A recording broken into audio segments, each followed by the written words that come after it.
Seja bem-vindo a mais um episódio da série Liberdade e Justiça para Todos, à luz da fé reformada. Se você tem nos acompanhado desde o início, talvez já tenha percebido. A partir de agora, seguimos com um formato mais direto, intenso e aprofundado, ideal para lidar com os temas desafiadores que essa série propõe. E hoje, mergulhamos em um tema absolutamente central. Qual deve ser a relação entre a Igreja e o Estado? Joe Morecraft afirma que o futuro de uma nação, especialmente os Estados Unidos, mas aplicável a qualquer país, depende da resposta a essa pergunta. E a resposta não é meramente teórica ou constitucional. É uma questão de soberania e salvação. Humanismo versus cristianismo. Uma guerra de deuses. De um lado, o humanismo. Para ele, a soberania e a salvação pertencem ao homem, ou, mais especificamente, ao Estado. De outro, o cristianismo bíblico. Para nós, ambas residem exclusivamente em Deus, Pai, Filho e Espírito Santo. Morecraft cita Isaías 33:22.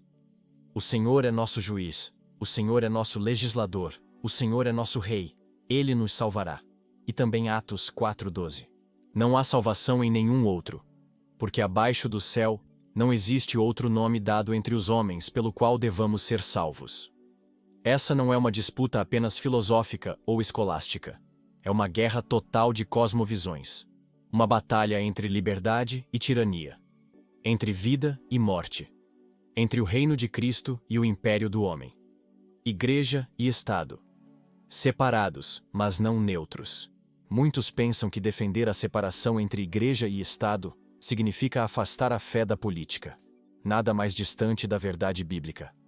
Morecraft deixa claro: a separação que a Bíblia ensina é institucional e funcional, nunca ideológica. Ou seja, a Igreja tem uma função: ministrar a graça de Deus, pregar o Evangelho, ensinar a verdade e fazer discípulos de todas as nações. Mateus 28. O Estado também tem sua função: ministrar a justiça, punir os transgressores, proteger os obedientes e manter a ordem moral de Deus. Romanos 13. Ambos são ministros, mas com tarefas diferentes. As chaves e a espada. No Novo Testamento, Cristo entrega à Igreja o poder das chaves. Mateus 16:19. O poder de proclamar o Evangelho, aplicar a palavra de Deus, chamar ao arrependimento, perdoar pecados e manter a disciplina. Já ao Estado, Cristo entrega o poder da espada. Romanos 13:4. O direito de aplicar justiça civil, inclusive com o uso legítimo da força, quando necessário, para conter o mal e preservar a paz. A espada serve para que a Igreja tenha liberdade para usar as chaves. O Estado mantém a ordem, não para salvar, mas para servir de proteção ao avanço do reino. Coerência, não confusão.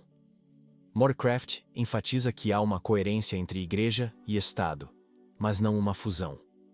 Ambos vêm de Deus. Ambos devem obediência a Cristo. Ambos devem operar dentro dos limites estabelecidos pela palavra. A Igreja não deve legislar nem usar a espada. O Estado não deve pregar, batizar ou definir doutrina. Mas os dois devem reconhecer que há um só Senhor, um só legislador, um só juiz, Cristo. Por isso, não existe neutralidade. O Estado também deve servir a Deus com temor. Salmo 2 ordena aos reis: beijai o filho, para que não se ire. República cristã, não democracia pagã. Morecraft traz um ponto ousado e direto.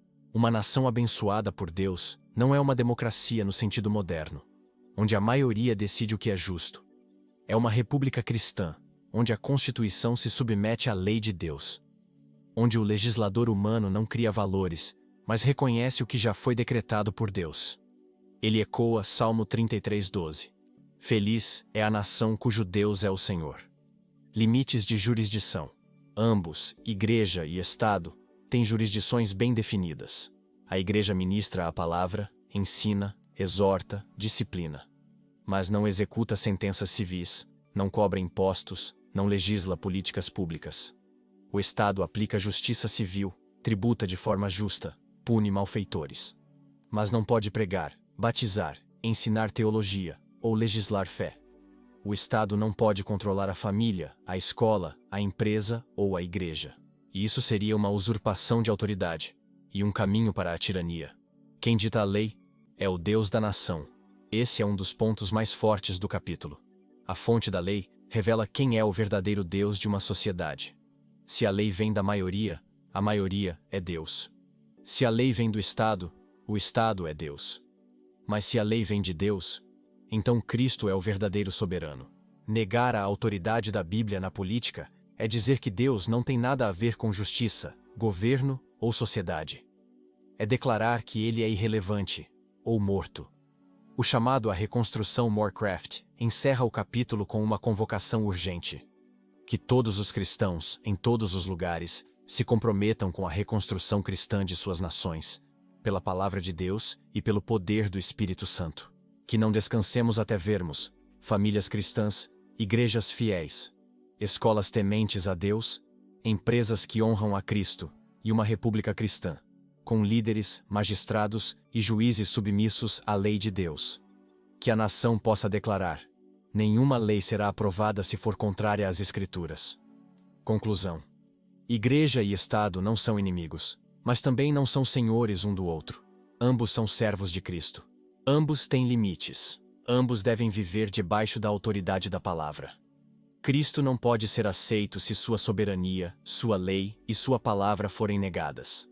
Só haverá liberdade e justiça quando a Igreja pregar fielmente e o Estado governar com justiça segundo os termos de Deus.